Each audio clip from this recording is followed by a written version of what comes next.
we ever have, which is running around saying, I've heard this before, I know this, I already know what to do. Well, if you already know what to do and you're already a multi-millionaire and you've got multiple things going on and you don't have to work, it's cool. I'm so glad and privileged that you've taken the time to come and see me talk today. For the rest of us mere mortals, what I want you to do is to take that and move it out of your head. Even if there's principles that you may have heard of before, and I can tell you there's going to be quite a lot of them, what we're here to do is to reinforce that principle, because if you are already implementing those principles, you'd already be getting a lot out of it. True or true? True. Excellent. See, I like that. We just had the participation slide and already people are talking. Right. Quick question.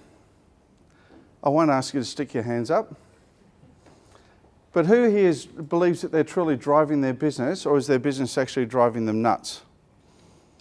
Now, I believe that comes down to three core areas that we're going to cover today, which is time, team, and money. You've got too much time, which means you need more work. You haven't got enough time because you've got too much work or you've got too much stuff going on. You haven't got a team and you're terrified of having one, or you've got one and you wish that you didn't. And money, wow, same deal. You've either got enough of it, you're not quite sure what you need to do to actually stop paying massive taxes and what you can do to reinvest inside your business. I'm glad I see you smiling there, Rob. Or you're looking to actually amass and grow more money. Now, I'm not a financial advisor, I'm not a financial planner. My job is to help people increase their profits and their cash flow so that you can invest in the things that can make you truly wealthy.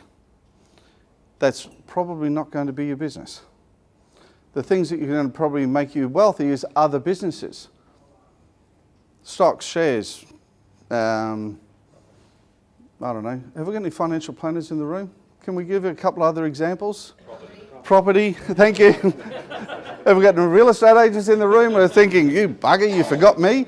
Right. So they're the things that you need to focus about, because most people believe that their business is going to make them really, really wealthy. In most cases, that's not the case. But it's okay, because the business is designed to do that. It's designed to spin off cash flow and profit so that you can invest in those things. Now, this is a really big travesty. It's around a mindset inside your business. Many people go into business, good morning, that, sorry, just sneak faces that snuck in through the door I didn't get to say hello to. They've gone into business because they're really good at what they do. True or true? True. Yep. Biggest problem with that is you've learned how to become really good at what you do, but now you've got a million other caps to wear when you go into business for yourself. Because when I'm in business for somebody else, i.e. have a job with someone else, what have I got to learn? One thing.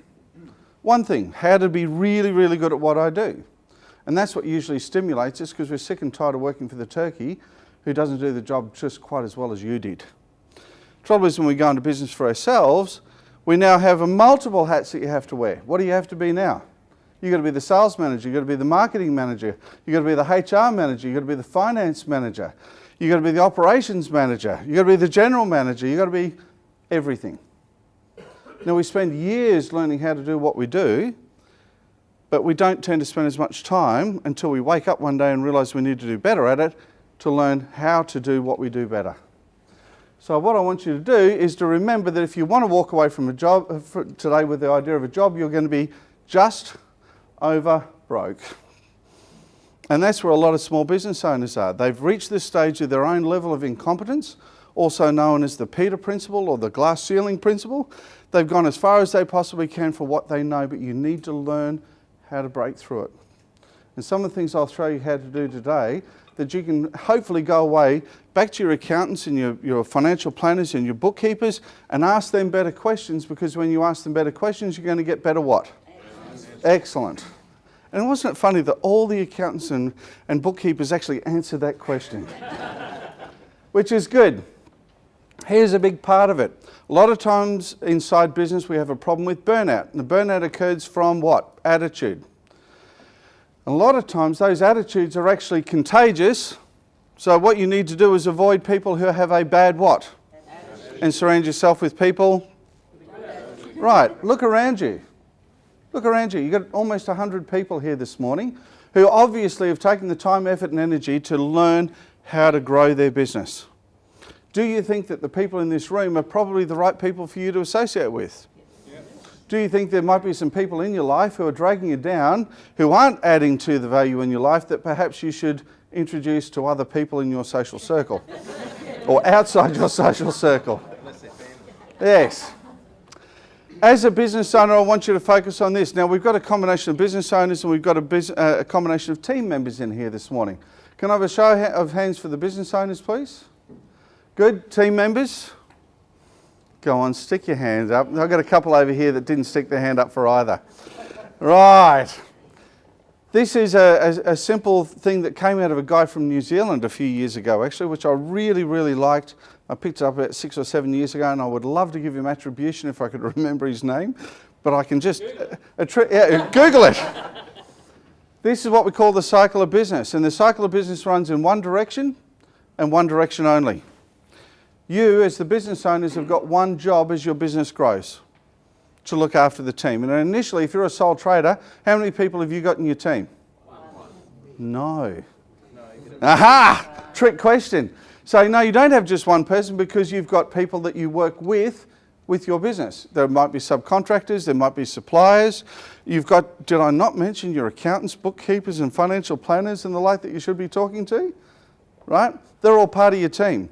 So what's your job to do? Engage and enrich yourself and make sure that your team does what?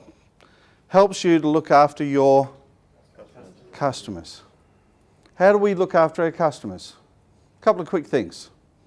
Anybody? Service. Offer them good service. Thanks, Kerry. What else? Communication. Great communication. Solving their problems. Solving their problems. Lots and lots of different things. Because when you look after your customers, the customers do what? And the answer's up there on the screen. They look after who? The business. How do they look after the business? They give you money. No, that's absolutely right.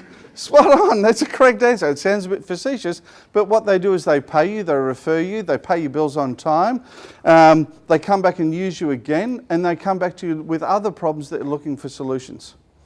Because that's what we do, isn't it? We fix people's problems. Right? If I've got a sandwich shop, what's the problem I solve?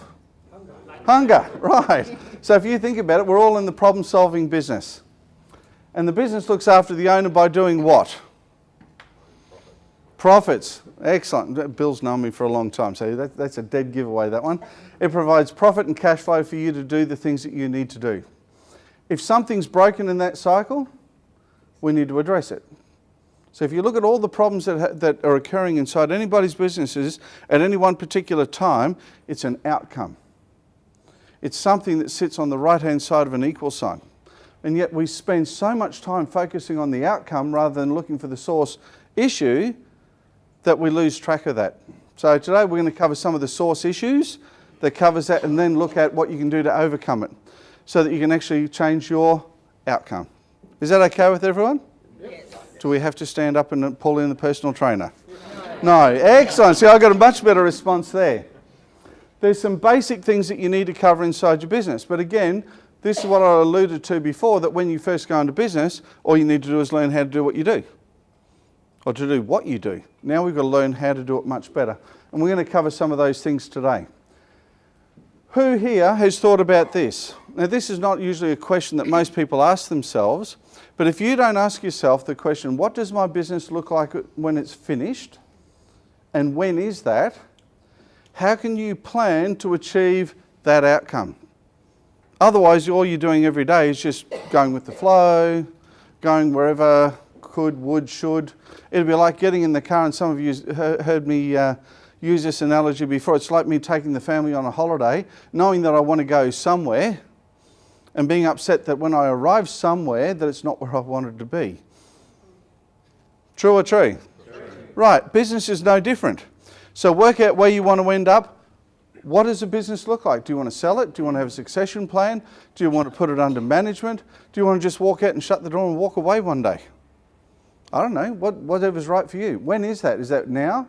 Is that a year, 2 years, 5 years, 10 years, 20 years? When's the best time to think about this? Now. The better time to think about it would have been before you went into business in the first place. Yeah?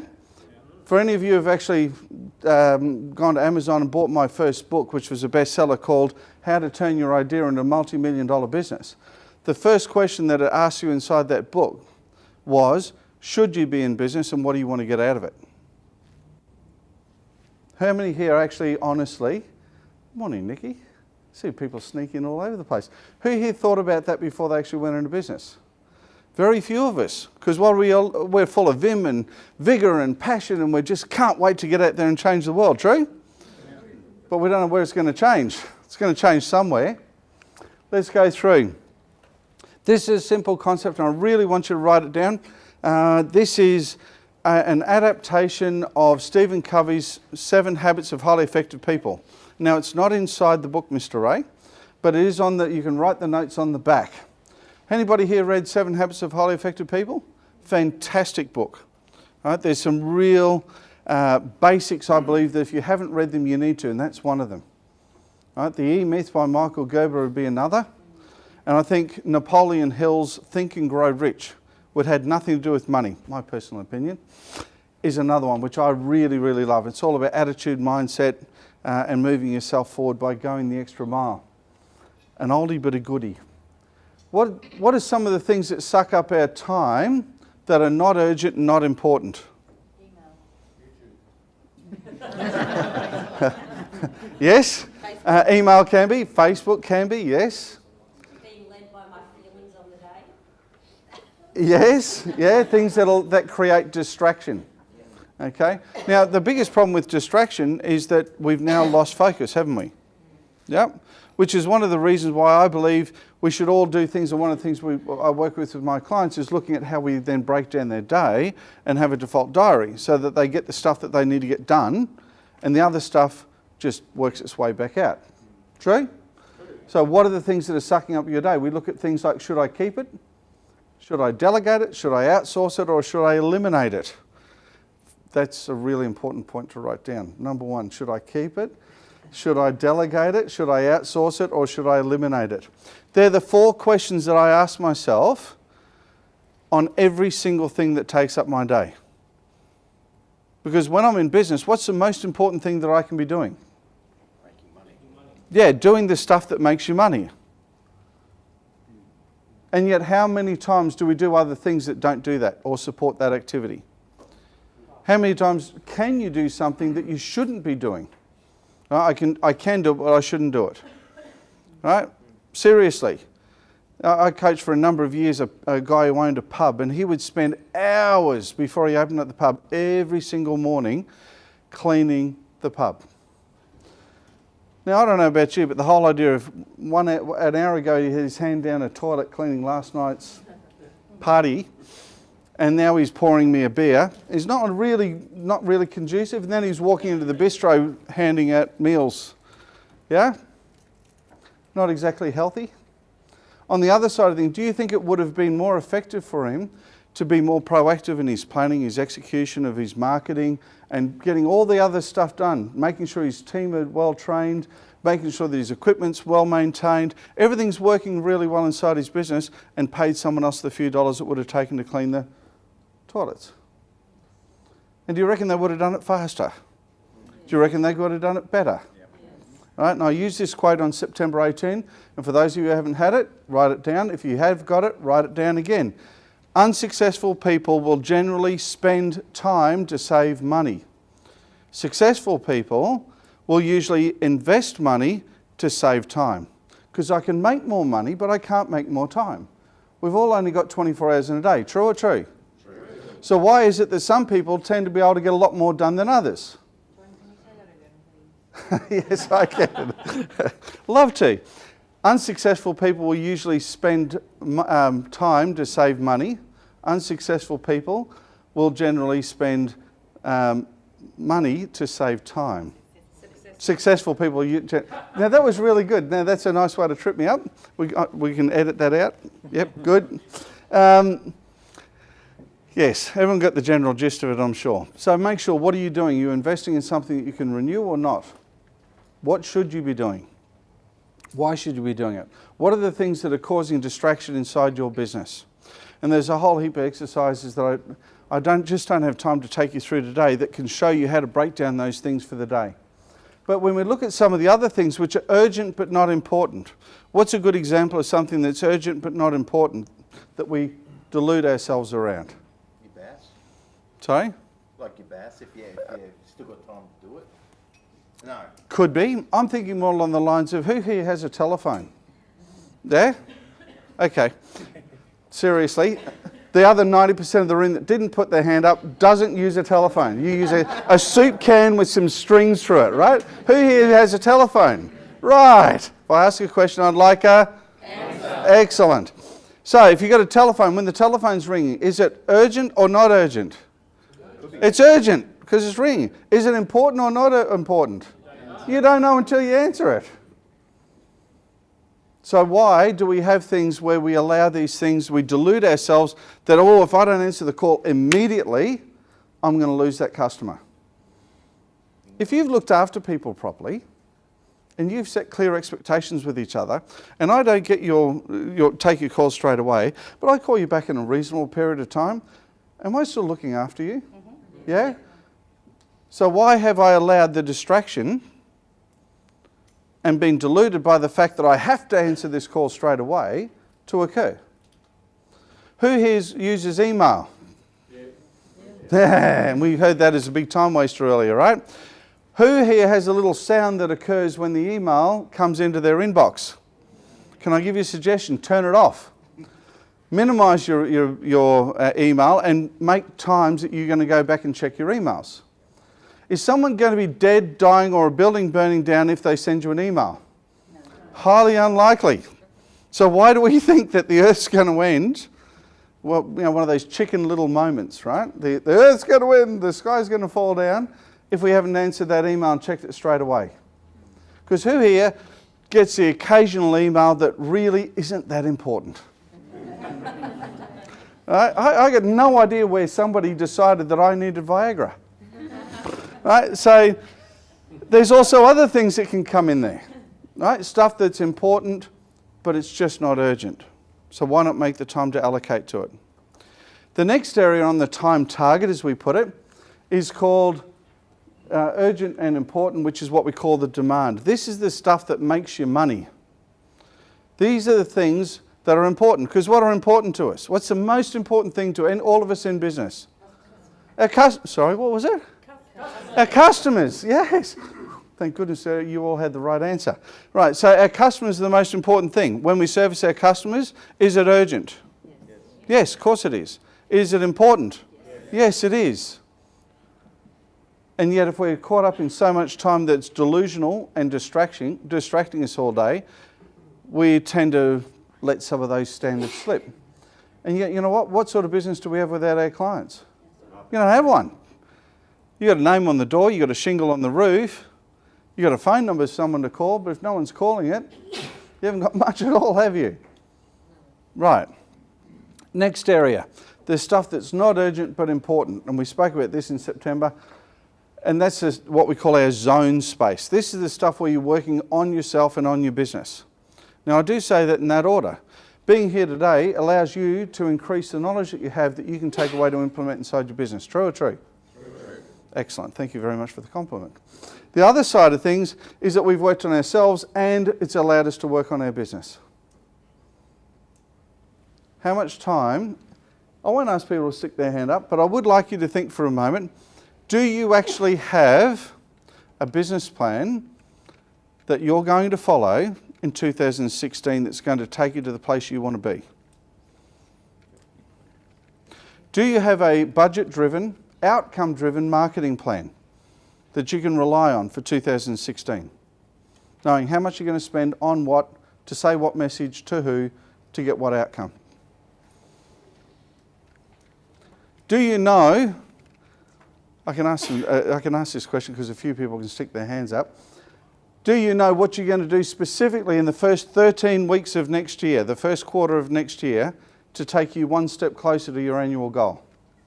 Now, I ask those questions as loaded questions because I'm currently working on that with all my clients.